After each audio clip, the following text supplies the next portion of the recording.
안녕하세요. 오늘도 사연살롱을 찾아주셔서 감사합니다. 이혼 3개월 차 여성이에요. 아무리 이혼이 흔한 세상이 됐다고는 하지만 그게 제 일이 될 줄은 몰랐어요. 힘든 고비만 잘 넘기면 될 줄 알았거든요. 하지만 내가 직접 그 상황에 처해보니 그게 말처럼 쉬운 게 아니라는 걸 알겠더라고요. 하긴 누군들 안 참고 안 버텨봤겠어요. 그렇게 해도 안 되니 결국 이혼까지 가게 된 거였겠죠. 이미 헤어진 마당에 공개적으로 시댁흉을 떠벌리는 게 보기 안 좋은 일인 건 알지만 이혼한 지 석 달이 넘었음에도 여전히 저를 찾아와 화풀이를 하고 가시는 시아버지 때문에라도 참을 수가 없어서 이렇게 사연을 남깁니다. 저희 친정 부모님과 시부모님은 예전부터 아는 사이셨어요. 시아버지의 아버님이 저희 친가에서 일을 하셨거든요. 그래서 아빠와 시아버지는 어린 시절부터 함께 자라셨어요. 그러다 가정 형편 때문에 시아버지가 국민학교 졸업 후 학업을 중단하게 되었고 그걸 알게 된 저희 할아버지께서 중학교와 고등학교를 보내주셨어요. 사람이 배워야 미래도 있는 거라면서요. 그래서 2살 많은 시아버지와 저희 아빠는 중고등학교 동창이 되었어요. 어릴 땐 내가 형이라고 불렀는데 중고등학교를 같이 다니게 되면서 호칭이 좀 껄끄러워졌어. 나야 상관없는데 호칭 때문에 네 시아버지가 휴학한 사실이 알려지게 되니까 그래서 얕아트면서 그냥 친구로 지내게 됐지. 처음엔 좀 어색했지만 나중엔 오히려 그 편이 낫더라고. 네 시아버지도 그게 편하다고 그러고. 그러다 저희 아빠가 서울에 있는 대학에 진학을 하면서 두 분은 사이가 소원해지셨어요. 원래부터 절친까지는 아닌데다 이렇다 할 공감대가 없다 보니 자연히 그렇게 된 거죠. 이후 저희 친할아버지와 시할아버지께서 차례로 돌아가시면서 두 집 간의 인연은 끊어지게 되었어요. 서울에서 대학을 다니던 아빠는 군 제대를 하고 복학하던 해에 같은 학교 음대생이던 저희 엄마와 결혼을 하셨어요. 아직 아빠가 취직도 하기 전이라서 결혼을 할 적기는 아니었지만 아빠의 군 복무 기간 동안 아빠를 기다려준 엄마로서는 한시가 급한 상황이었거든요. 저희 외할아버지께서 저희 엄마를 자꾸 선자리에 내보내셨으니까요. 지금만 해도 여자 나이 25이면 한창이라고 하지만 당시만 해도 혼인 적기로 불렸으니까요. 결국 외할아버지의 닥달에 못 이겨 저희 부모님은 계획보다 일찍 결혼을 하게 되었어요. 그런데 어떻게 보면 결혼을 서두른 게 다행인지도 모르겠네요. 친할아버지께서 저희 부모님이 결혼하고 얼마 안 돼서 세상을 떠나셨거든요. 친할아버지가 돌아가신 뒤로 저희 친가는 쇠락의 길을 걷게 되었어요. 자식이 아닌 남한테 관리를 맡기다 보니 어디서 얼만큼 새 나갔는지 알 길이 없었죠. 그나마 아빠 명의로 된 땅과 통장 예금은 남아있어서 서울의 친가 식구들이 살 집 정도는 마련할 수 있었어요. 하지만 생활이 예전과는 천지 차이였죠.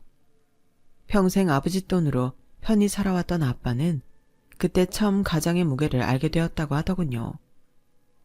대학을 졸업하고 무역회사에 취직해 다람쥐 쳇바퀴 돌듯 회사와 집을 오가는 생활이었지만 매달 자신이 벌어오는 돈으로 식구들이 먹고 살 수 있는 것만으로도 감사할 수 있었죠.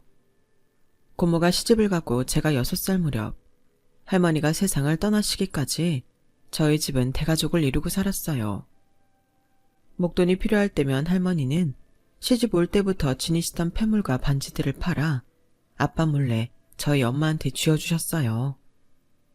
그리고 돌아가시기 얼마 전에는 남은 보석과 금부치를 저희 엄마한테 주셨죠. 생활이 어려울 때 저희 아빠 몰래 하나씩 팔아 쓰라면서요. 저희 엄마는 그중 몇 개를 아직도 가지고 계세요. 그걸 보실 때마다 시어머니를 떠올리시곤 하죠. 곳간에서 인신난다고 생활이 윤택해서 그랬는가 네 할머니는 한 번도 나한테 트집을 잡으시거나 혼수 문제로 괴롭히신 적이 없다. 오히려 내 친정이 어려울 때 아버님 몰래 돈도 해주시고 그랬지. 너도 나처럼 좋은 시어머니를 만나야 되는데. 엄마는 친할머니 제사를 지낼 때마다 이 얘기를 하셨어요. 고부간이 여느 친정엄마와 딸 사이처럼 돈독했던지라 저도 자라면서 고부간의 갈등에 대해서는 생각해 본 적이 없었어요. 그래서 더 시어머니가 버겁게 느껴졌었는지도 모르겠네요. 저희 아빠와 시아버지가 다시 만나게 된 건 제가 대학을 졸업하고 첫 직장에 입사했을 때였어요.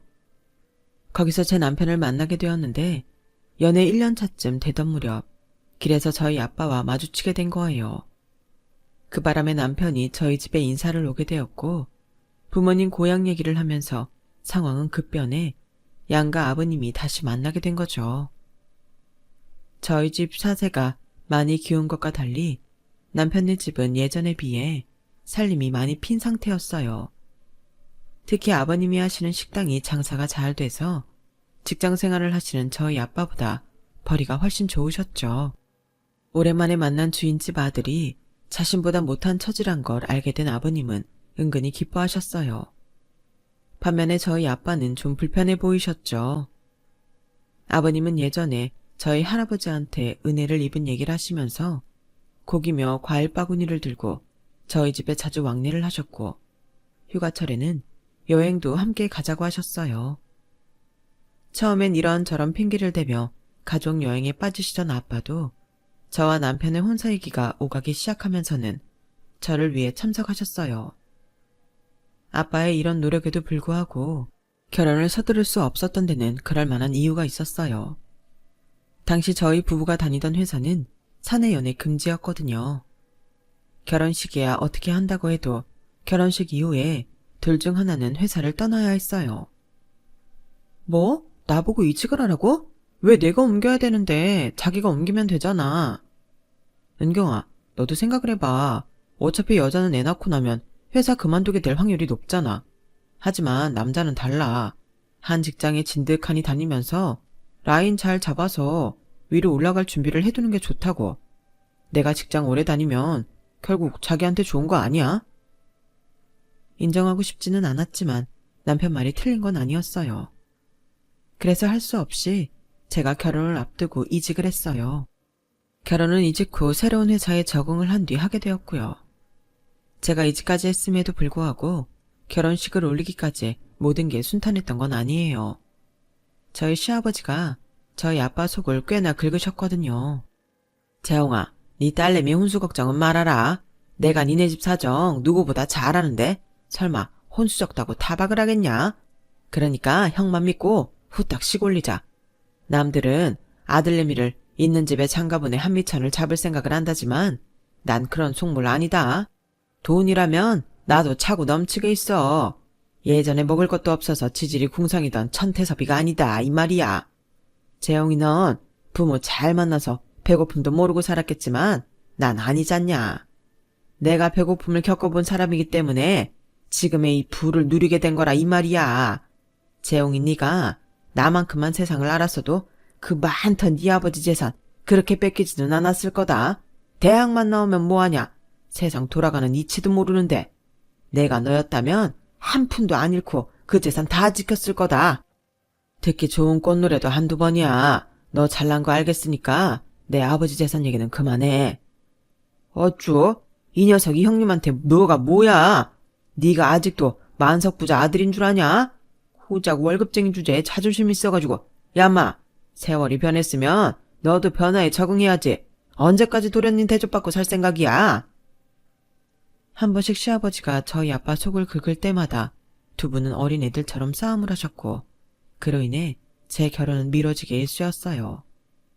그러다 두 아버님이 극적으로 화해를 하시면서 결혼식은 올릴 수 있었어요.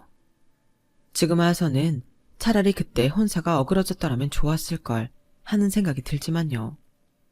신혼여행에서 돌아온 이후 시아버지는 매주 주말마다 저희 부부를 시댁으로 부르셨어요. 우리 집에 시집 온 이상 우리 집 가풍을 익혀야 하지 않겠니? 살림 사는 거 하나하나 네 시어머니한테 배워라. 콩나물값 하나까지 가계부에 제대로 적고 알겠니? 난 너희 친정처럼 돈 아까운 줄 모르고 펑펑 써대는 거 눈뜨고 못 본다. 그래서 니네 본가가 그 많던 돈 다 날리고 그 꼴이 된 거 아니냐. 버는 것도 중요하지만 어떻게 간수하느냐가 더 중요한 거야. 아버지, 그만 좀 하세요. 이 사람 사치 같은 거 안 부려요. 보세요. 남들 다 가지고 있는 명품백 하나 없잖아요. 얼마나 꼼꼼하고 착실한지 결혼 자금도 그동안 회사 생활하면서 모은 돈으로 해결했다고요. 요즘 세상에 이런 여자 없어요. 어머머, 얘 좀 봐. 너 지금 부모 앞에서 네 차 편드는 거니? 이러니 아들 자식 키워도 소용없다고들 하지. 네 아버지 말이 틀린 게 뭐 있니? 얘기 들어보니 네 장인이 부모 재산 잘 관리했어도 3대는 잘 먹고 잘 살았겠더구만. 그걸 못해서 이 사단이 난 거 아니야. 그 피가 어디 가겠니? 나랑 네 아빠 죽고 나면 우리 집 재산도 네 처가 관리해야 할 텐데 우리가 어떻게 마음 놓고 눈을 감을 수가 있겠냐고. 그러니 가르쳐야지. 세아가 야속 다 하지 마라. 우리도 우리 나름의 걱정이 있어서 그런 거니까. 그렇게 시작된 시집살이는 결혼 후 1년이 지나 출산을 하기 전까지 이어졌어요. 그런데 문제는 그뿐만이 아니었어요. 제가 임신을 해서 임신 8개월 이후부터는 출산휴가를 내게 되었는데 남편이 한 걱정을 하더라고요. 큰일이다. 너 휴가 기간 동안 월급도 제대로 안 나올 텐데. 뭐가 걱정이야. 내 월급이 좀 줄긴 하지만 그렇다고 우리가 생활비 감당 못할 정도는 아닌데. 정 부족하면 당신이 생활비 좀 더 내면 되잖아. 저희는 결혼할 때부터 각자 월급은 각자 관리하고 생활비만 똑같이 분담해 내고 있었어요. 월급에서 생활비를 제한 돈은 각자 저축을 하든 적금을 들든 알아서 관리하고 있었고요. 임신 때문에 제가 휴가를 받게 되면 월급이 줄긴 해도 남편이 버는 월급이 있으니까 돈 걱정을 할 상황은 아니었던 거죠. 그런데 제가 모르는 뒷거래가 있었더라고요. 뭐? 그럼 지금까지 매달 본가에 100만 원씩 드리고 있었단 얘기야? 나한테 말 한마디 없이? 그럼 어떡해. 내가 당신보다 100만 원 정도 더 버니까 그 돈은 본가로 보내라고 하시는데 나도 돈 보내기 싫었지만 안 그러면 아버지가 당신한테 싫은 소리 하실 텐데 그걸 어떻게 보고 있어? 그깟 돈 주고 말지. 그럼 당신은 그동안 모은 돈도 없겠네? 이렇게 중요한 얘기를 이제서야 하면 어떡해. 아버님도 그렇지. 내 월급이 적으면 도와주시지는 못할 망정 자기 아들이 더 버는 만큼 가져가신다는 게 말이 되냐고. 난 이 일 그냥 못 넘어가. 저는 만삭의 배를 이끌고 시댁으로 향했어요. 그리곤 아버님과 단판을 지었죠. 아버님은 당신만의 계산법으로 매달 남편이 저보다 더 버는 만큼은 당신이 챙겨가야겠다고 끝까지 우기셨고 저는 태어날 아이를 생각해서라도 그건 안 된다고 못 박았어요.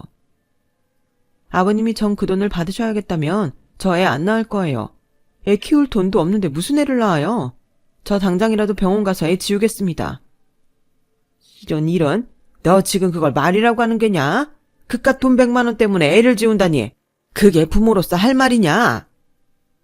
제가 이런 모진 말을 하게 만든 건 아버님이세요. 세상에 어떤 부모가 이런 식으로 아들 내외한테 돈을 뺏어가요? 이이가 돈을 더 벌면 그게 제 손으로 들어오는 돈인가요?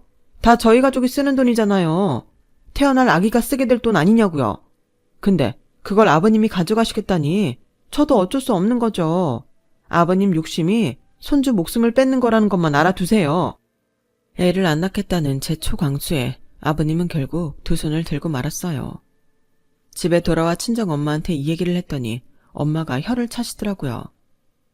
너 난 이 시아버지나 똑같은 사람들이다. 뱃속에 아기를 두고 그런 흥정을 하고 싶니? 하여간 대단들하다. 그럼 어떡해? 먹고 죽을 돈도 없는데 시댁은 도와줄 생각도 안 하지. 암튼 나도 이젠 시부모 앞에서 할 말은 하고 살 거야. 내 새끼도 태어날 마당에 더는 바보처럼 당하고 살 수만은 없으니까. 그 일을 겪으면서 저는 이런 게 바로 여자에서 엄마가 되는 과정이 아닐까 생각했어요. 그리고 시댁은 허울 좋은 말만 할 뿐 자기 아들만 저한테 던져둔 꼴이었죠. 한바탕 소동이 끝나고 2달여가 지난 어느 날 저는 10시간이 넘는 진통 끝에 아들을 낳았어요. 정말 죽다 살아 돌아왔다는 말이 온몸으로 느껴질 만큼 힘든 출산이었죠. 하지만 아이를 낳은 뒤에는 더 큰 고통이 따르더라고요. 애 때문에 잠을 잘 수가 없는 거예요. 사람이 잠을 제대로 못 자니까 스트레스는 머리 끝까지 올라서 미치겠더라고요. 평소에 짜증을 많이 내는 편이 아니었는데도 육아 스트레스에 수면 부족으로 순학질 여사처럼 남편을 들들 볶게 되었죠. 그런데 이런 상황을 아는지 모르는지 시댁에서는 말도 안 되는 요구를 해왔어요. 애도 낳았으니 신혼 초부터 하던 대로 주말마다 본가에 오라는 거였죠. 솔직히 가려면 갈 수도 있었지만 왠지 그러기 싫더라고요. 육아 때문에 몸과 마음이 힘들기도 했고 전보다는 시부모님이 무섭게 느껴지지 않았거든요. 그 힘든 산통도 10시간 넘게 버틴 내가 세상 두려울 게 뭐 있나 싶었죠. 나 이제 주말마다 시댁에 가는 거 안 할 거야. 애 키우느라 그럴 정신도 없지만 이젠 내가 그러고 살기 싫어. 당신이 말하기 힘들면 내가 직접 어머니께 말씀드릴게. 아니, 지금까지 하던 걸 이제 안 하겠다고 하면 우리 부모님이 뭐라고 하시겠어? 그러지 말고 주말 딱 하루니까 그냥 하던 대로 하자. 그 하루가 나를 얼마나 피말리게 하는지 알아? 당신도 알잖아. 내가 어디 허투루 돈 쓰는 사람이야. 살림만 해도 그래. 어머님 살림 사는 건 그 나이 때나 맞는 거지 우리한테는 안 맞는다고.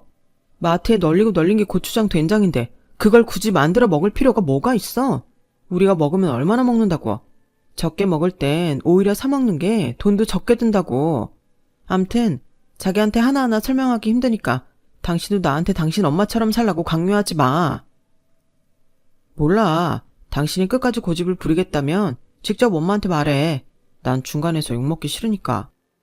남편은 삐쳐선 방으로 들어가 버렸고 결국 제가 어머님께 전화를 드렸어요. 그랬더니 세상 무너진 것처럼 난리를 치시더라고요. 뭐? 꼴랑 하루 오는 것도 힘들어 못 오겠다고?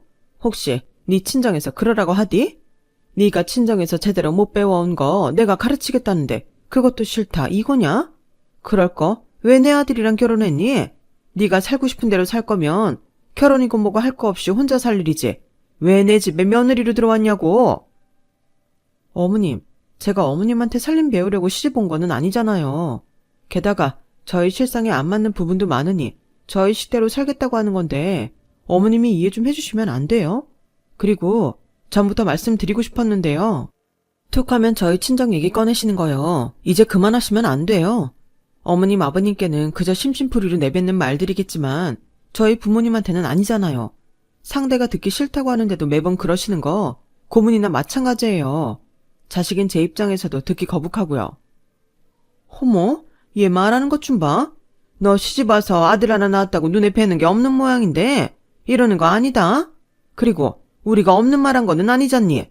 네 부모가 관리 못해서 네 할아버지 재산 날린 거 사실이잖아. 우리가 없는 말 지어낸 것도 아닌데 그걸 가지고 트집을 잡니? 됐다. 너랑 무슨 말을 하겠니? 알았으니까 잘난 네 부모한테 효도하면서 잘 살아라. 대신 우리 죽을 때 유산 받을 생각은 하지도 말어. 그놈의 유산을 얼마나 남겨주시려고 이러나 모르겠지만 생각 같아선 100원짜리 동전 하나 받고 싶지 않았어요. 차라리 내 손으로 벌어서 당당하고 떳떳하게 쓰고 사는 게 훨씬 마음 편하니까요. 그런데 남편 생각은 저와 달랐던 모양이에요. 유산을 안 주겠다는 어머님 말씀에 잔뜩 쫄아서는 그날로 본가로 달려갔지 뭐예요. 가서 뭘 얼마나 하고 왔는지 모르겠지만 얼마 뒤 시어머님이 김치를 들고 저희 집에 찾아오셨더라고요. 네가 지금 몸이 불편해서 김치 담그긴 힘들 거 아니니? 그래서 겉절이 좀 해왔다. 넌 익은 김치는 잘 안 먹잖니? 맛이 잘 들었으니까 바로 먹어도 돼. 시어머니는 마치 아무 일도 없었던 것처럼 제게 잘해주셨어요. 그게 내심 마음에 걸리긴 했지만 연세 드신 어머님이 먼저 숙이고 들어오시는데 제가 따지고 드는 건 괜한 분란만 일으키는 일인 것 같아서 저도 어머님께 고분고분하게 굴었어요. 얼마 뒤 출산휴가를 마치고 저는 회사에 복귀하게 되었어요. 아이는 친정 엄마가 봐주시기로 해서 출퇴근 때 친정에 들리곤 했죠. 그러던 어느 날이었어요. 퇴근 후 친정에 가보니 거실에 고가의 양주 선물 세트가 있더라고요.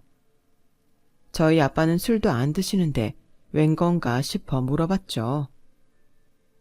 곧 있으면 네 시아버지 생신이잖니. 네 시아버지랑 2살 차이 나니까 올해 환갑 맞을 거다. 그래서 아까 백화점에 가서 하나 샀어. 환갑? 그럼 나는 뭘 해드려야 하나? 자식이라곤 우리 거의 하나뿐인데 그럼 우리가 환갑잔치를 해드려야 되는 거야? 아, 나 복직한 지 얼마 안 돼서 돈도 없는데 그냥 용돈을 조금 더 얹어드리면 안 될까? 얘는 한 번뿐인 환갑인데 어떻게 그래? 정 돈이 부족하면 우리가 보태줄게. 괜히 시댁에 책 잡히지 말고 남들 하는 만큼은 해. 안 그래도 툭하면 돈돈거리면서 우리 집 무시하는데 그런 것까지 한 소리 들어야겠니? 엄마는 그간 저희 시부모님한테 들은 말들이 뼈에 사무쳤는지 돈 걱정은 말라시며 뭐가 됐든 제대로 해주라고 하셨어요. 그날 밤 집에 돌아간 저는 남편과 상의를 했어요. 아버님 환갑잔치를 어떻게 해야 하나 하고 말이죠. 그랬더니 남편이 대뜸 그러는 거예요. 자기야, 잔치보다는 여행이 어떨까? 우리 부모님이 아직 해외여행을 못 해보셨거든. 그리고 자기도 알다시피 우리 아빠가 남한테 베푸는 건 좀 싫어하시잖아. 환갑잔치 하자고 그러면 괜히 음식 차려놓고 남들 배불 일이 있냐고 한 소리 하실걸? 하긴 아버님 성격이면 그러시고도 남지. 그럼 여행지는 어디로 해? 요즘은 스위스나 북유럽 쪽으로도 많이 간다는데 비행시간이 길어서 거긴 좀 그러려나? 가까운 일본이나 동남아로 가면 돈도 적게 들고 좋긴 하지만 아버님이 그러자고 하시겠어? 매번 당신이 입고 쓰는 건 최고급으로 해달라고 하시는데. 그게 문제는 문제네. 그나저나 당신 돈은 좀 있어? 당연히 없지. 우리 엄마가 보태주신다고 했으니까 일단 빌려 쓰고 나중에 갚아야지 뭐. 우리 둘이 아무리 머리를 싸매도 아버님 마음에 안 들면 아무 소용없는 거라서 일단 시댁에 찾아가 환갑잔치에 대한 아버님 의견을 여쭤봤어요. 그랬더니 남편 말대로 환갑잔치는 하기 싫다고 하시더군요. 그래서 대안으로 해외여행을 말씀드렸더니 기다렸다는 듯이 가고 싶은 곳을 말씀하시더라고요. 예전에 TV에서 꽃탈배들이 대만 여행 간 걸 보니까 거기 풍경이 그렇게 좋다구나. 무슨 협곡이랬던가? 에메랄드 빗물이 콸콸 흐르던데 거길 한번 가보고 싶더라고. 아, 타이루고 협곡이요. 거기 좋죠. 게다가 대만은 먹을 것도 많고 맛있는 과일도 많아서 가볼만해요. 우리 아버지 대만에 가보고 싶으셨구나. 자기야, 대만으로 하자. 가깝고 딱 좋네. 아버님이 원하시는 여행지가 대만이라서 다행이었어요. 주말 끼고 월차를 내면 따로 휴가를 내지 않아도 되고 경비도 얼마 안 될 테니까요. 그런데 아버님이 갑자기 그러시는 거예요. 기왕 가는 거 니네 부모님도 같이 데리고 가는 건 어떠냐? 모처럼 사돈이 함께 여행 가는 것도 좋을 것 같은데 말이다. 솔직히 아버님 말씀에 좀 놀랐어요. 저희 부모님까지 챙겨주실 줄은 몰랐거든요. 그래서 아빠 회사 때문에 어떻게 될지는 모르겠지만 말씀만이라도 고맙다고 감사 인사를 드렸어요. 아버님 환갑 여행에 같이 가자고 말씀드렸더니 저희 부모님도 저처럼 놀라시더라고요. 엄마는 우리가 따라가도 되는 거냐고 걱정을 하셨고 아빠는 모처럼 사돈이 같이 가자고 하는데 거절하기도 뭐하다시며 회사에 월차를 내겠다고 하시더군요. 그렇게 해서 저희 부부는 친정 부모님과 시부모님을 모시고 대만 여행을 떠나게 되었어요. 그런데 티켓팅을 하는 과정에서 황당한 상황을 접하게 된 거예요. 아버님 어머님은 비즈니스로 가고 저희 부모님과 저희 부부는 이코노미로 간다지 뭐예요. 서울에서 타이베이까지는 비행시간이 기껏해야 2시간 반인데 무슨 비즈니스야. 아니, 그리고 이런 경우가 어딨어. 비즈니스로 할 거면 우리 부모님도 같은 걸로 해야지. 왜 자기 부모님만 비즈니스야? 이번 여행 경비 중 반은 우리 부모님이 내신 거 몰라? 나도 그러려고 했지. 근데 아버지가 돈 많이 나간다고 그렇게 하라시는 걸 어떡해. 암튼 장인 장모님한테는 비밀로 해. 괜히 아시면 기분 상하실 테니까. 여행 시작부터 기분이 팍 상했지만 어찌됐든 아버님 환갑 여행이라서 일단은 참기로 했어요. 그런데 생각지도 않은 상황 때문에 시부모님이 비즈니스에 탄 게 들키고 만 거예요. 평소 저희 시아버지는 술고래의 골초이신데 그 바람에 사단이 난 거죠. 기내에서 술을 잔뜩 드시고는 기내 화장실에서 담배를 피우시려다 승무원한테 딱 걸린 거예요. 다행히 국내 항공이라서 승무원이 한국말로 주의를 주었는데 그걸 들은 아버님이 길길이 날뛰신 거죠. 내가 비즈니스 손님이야. 그게 얼마짜리 편줄이나 알아? 그 비싼 돈을 받아먹고는 술도 개미 오줌만큼 주더니 이젠 담배도 못 피게 하느냐고. 내가 자리에 앉아서 피겠다는 것도 아니고 화장실에서 살짝 한 대만 피우고 나오겠다는데 그게 뭐가 잘못이야. 이코노미석까지 아버님 목소리가 쩌렁쩌렁 울리는 바람에 저희 부모님은 모든 상황을 알아채게 되었어요. 보다 못한 남편이 달려가 아버님을 달랬지만 아버님은 더 화를 내시며 난동을 부리셨죠. 이러다가 공항에 착륙하는 순간 공항 경찰한테 끌려가는 게 아닌가 걱정하던 순간 저희 아빠가 자리에서 일어나 아버님한테 가셨어요.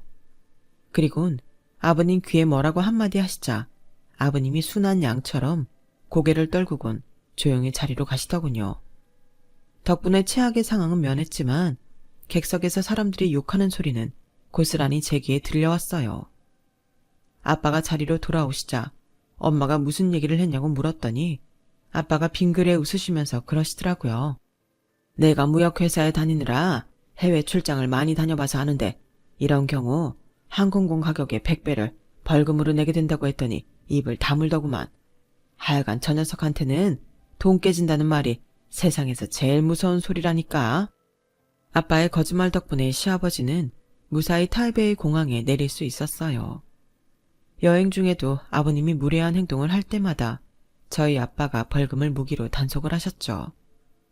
그렇게 말도 많고 탈도 많았던 아버님 환갑 여행이 끝나고 드디어 한국 땅을 밟게 되었어요. 저는 공항에 내리는 그 순간 결심을 했어요. 다시는 아버님을 모시고 해외로 나가지 않겠다고 말이죠. 어글리 코리안의 정석을 보여주신 아버님과는 100억을 준대도 절대로 함께 여행하기 싫더라고요. 남편도 자기 아버지가 창피했는지 여행에서 돌아온 뒤 그러더라고요. 여보, 장인어른 환갑 때는 여행 말고 다른 걸로 해드리자. 여행 간다고 하면 아버지가 따라오신다고 할 거 아니야.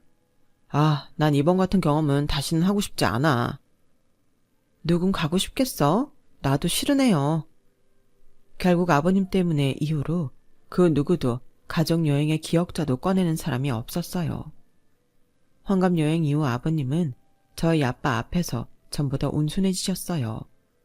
아무래도 여행 중에 자신이 벌인 일이 창피하긴 하셨던 모양이에요. 뭐 어찌됐건 간에 양가 부모님 사이가 전보다 유해졌으니 저로서는 이보다 좋을 수가 없었죠. 비록 여행 경비도 깨지고 기내에서부터 쪽이란 쪽은 다 팔리긴 했지만요. 그렇게 시간은 흘러 저희 애가 두 돌을 앞둔 어느 날이었어요. 남편이 평소 잘 안 하던 술을 마시고 왔더라고요. 평일이라서 다음날 출근도 해야 하는 사람이 말이에요. 그래서 부랴부랴 술 깨는 약도 먹이고 옷도 갈아입혀서 재웠는데 다음날 일어날 생각을 안 하는 거예요. 자기야 일어나. 나도 엄마한테 애 데려다주고 출근해야 한단 말이야. 나 출근 안 해도 돼. 그러니까 더 자게 내버려둬. 왜 출근을 안 해? 자기 휴가 받았어? 아님 회사에 무슨 일이 있는 거야? 제가 남편을 흔들어 깨우며 끈덕지게 묻자 남편은 부스스한 얼굴로 일어나 앉았어요. 그리고는 이실직고를 하더군요. 회사에서 희망퇴직 대상자에 오른 지 좀 됐는데 더는 버티기 힘들어서 사표를 냈다고요. 어제 술을 마신 것도 자기 송별회라서 그랬다나요? 아니 그렇게 중요한 얘기를 왜 이제서야 해? 그럼 직장은 알아보긴 한 거야? 그만두기 전에 직장부터 알아봤어야지. 아 몰라. 야, 넌 내가 월급 못 받아볼까봐 그게 걱정이냐? 내 걱정은 안 돼. 솔직히 우리 아버지 말대로 처가에 힘만 있었다면 내가 직장 하나 잃은 걸로 걱정은 안 할 거 아니야. 이건 뭐 처가라고 내 장사미천을 대줄 능력이 되나? 회사 관둬도 일자리를 마련해줄 처지가 되나? 아무 쓸모도 없잖아. 에휴, 이런 결혼은 뭐하러 한 건지.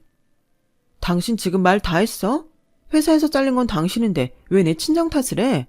엄연히 따지면 당신 능력 부족 아니야? 아직 40도 안 된 나이에 회사에서 나가라고 한다면 그건 당신이 회사에 필요하지 않기 때문인 거잖아. 근데 왜 내 부모 탓을 하냐고. 당신 아버지가 매번 그러니까 당신 눈에도 내 친정이 우습게 보여? 말해봐.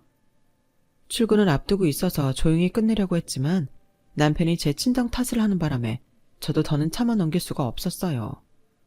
결국 그날 저는 결근을 하고 남편과 이 문제로 부부싸움을 하게 되었죠. 아이를 데리고 오겠다던 딸이 소식이 없자 친정엄마가 저희 집으로 오셨더라고요. 자초지종을 들은 엄마는 일단 저희 부부를 뜯어 말리시곤 회사에서 잘린 사위 마음을 달래주셨어요.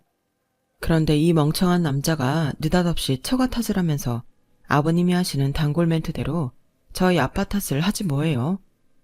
솔직히 이럴 때 처가덕 바라는 거 당연한 거 아닙니까? 저만 이런 마음 갖는 거 아니잖아요. 남들은 회사에서 잘려도 잘난 처가덕에 걱정 없이 산다는데 저는 이게 뭐냐고요. 장모님도 그래요. 말로만 사위 위한다고 하지 마시고 실질적인 도움을 줄 생각을 하셔야죠. 하다못해 치킨집 하나 차릴 돈 정도는 해주실 수 있는 거 아니에요? 아버님 곧 퇴직하실 텐데 퇴직금 뒀다 뭐 하시려고요?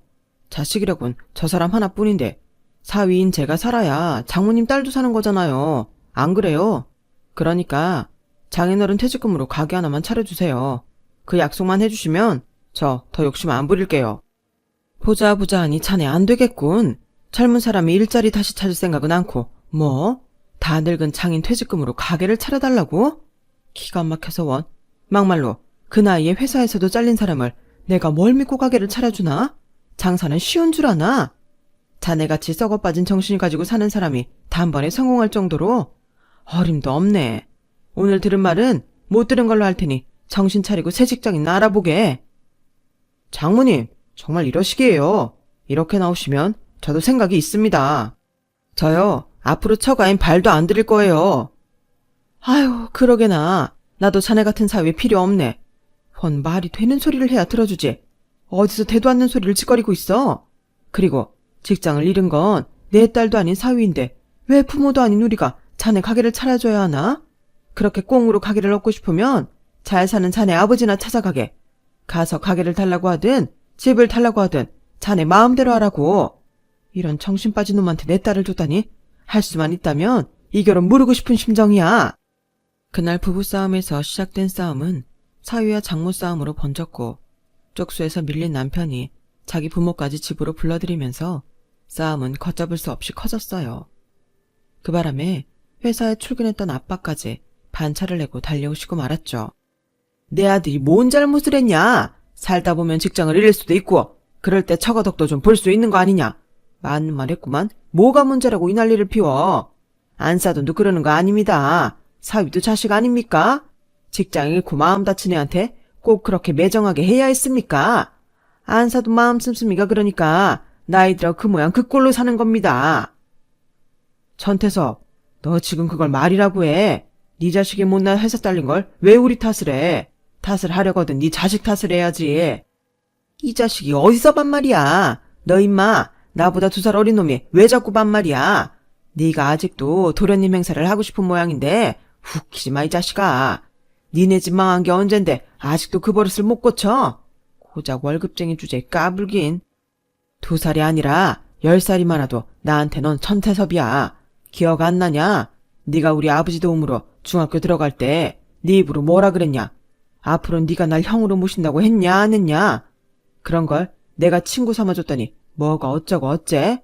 그리고 그간 내가 말을 안 해서 그렇지 너 나 아니었으면 진작에 빨간 줄 긋고 막장 인생 됐어. 네가 고1 때 빵집 금고에서 돈 훔쳤을 때 그 돈 누가 갚아줬냐? 빵집 주인이 너 경찰한테 넘긴다는 거 누구 백으로 빠져나왔냐고. 남의 도움받을 때는 평생 은혜 갖고 살겠다고 질질 짜던 놈이 공수표 날린 거 말고 제대로 갚은 게 있긴 하냐? 우리 아버지가 내주신 등록금도 꼭 갚겠다며. 그뿐이야.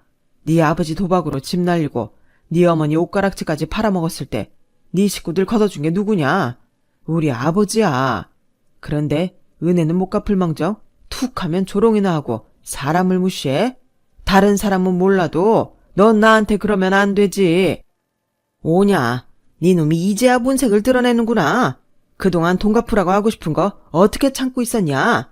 후상한 척 하다니만 결국엔 돈 받아낼 생각만 하고 있었던 거지. 그래, 그 돈 내가 주마. 이자까지 쳐서 줄 테니까 땡값이다 생각하고 잘 받아 처먹어라. 화가 난 시아버지는 결국 저희 아빠한테 주먹까지 휘두르셨어요. 그걸 본 저희 엄마가 달려들어 시아버지 머리채를 잡으셨고 시어머니 역시 달려들어 저희 엄마 머리채를 잡으셨어요. 남편은 양가 부모님 사이에서 싸움을 말리다 옷이 다 뜯어지고 손톱에 찍혀서 얼굴이 만신창이가 되었죠. 그날 개싸움을 끝으로 저희 부부는 이혼 서류에 도장을 찍게 되었어요. 양가 부모님이 주먹 싸움을 한 순간부터 이미 건널 수 없는 강을 건넌 셈인지라 예견된 수순이나 마찬가지였죠. 남편이 직장이 없는 관계로 양육권은 제가 갖게 되었어요. 그리고 남편한테는 한 달에 2번씩 아이와의 면접 교섭을 허락했고요. 그런데 이혼하고 3개월이 지난 지금까지도 저희 시아버지가 저희 친정까지 찾아와 행패를 부리시네요. 문제는 돈이었어요. 저희 아빠한테 갚기로 한 오래전 빚을 차일피일 미루더니 이제는 법적 시효를 운운하며 안 갚겠다고 그러네요. 솔직히 저희 아빠는 그 돈을 받을 생각도 없었어요. 시아버지가 하는 짓이 하도 얄미워서 갚으라고 했던 것뿐이죠. 그러다 얼마 전에 두 아버지 사이에 남아있던 금전 문제가 깨끗이 해결이 났어요. 어떻게 됐냐고요? 저희 아빠가 돈 대신 다른 걸 받기로 했거든요. 바로 제 아이의 친권이요. 평소 돈 많다고 거들먹거리시던 시아버지는 그 돈 몇 푼에 손주 친권을 팔아넘기더라고요. 자기 아버지가 그런다고 자기 자식도 버린 제 전남편도 그렇고 참 대단한 인간들인 것 같아요. 전남편한테 양육권을 뺏어올 때는 약간의 미안함도 있었지만 지금에 와서는 이런 인간한테는 미안한 마음도 사치라는 생각이 드네요. 전남편도 전 시아버지도 시간이 지나면 알게 되겠죠. 돈 몇 푼의 자신들이 얼마나 소중한 걸 버렸는지 말이에요. 자식은 만금을 주고도 못 사는 법인데 그걸 푼돈에 팔아넘겼으니 후회해도 소용없죠 뭐. 누굴 탓하겠어요. 돈에 눈이 먼 자신들 탓인걸요. 아무튼 저는 제 아들을 키우며 열심히 살아갈 생각입니다. 돈보다는 사람을 위할 줄 아는 사람으로 자랄 수 있도록 말이죠. 지금까지 제 사연을 들어주셔서 감사합니다. 들어주신 분들 건강하시고 행복하세요. 여러분, 사연 댓글에 응원과 현명한 조언 부탁드려요. 좋아요와 구독은 저에게 큰 힘이 됩니다. 오늘도 좋은 일 가득하세요.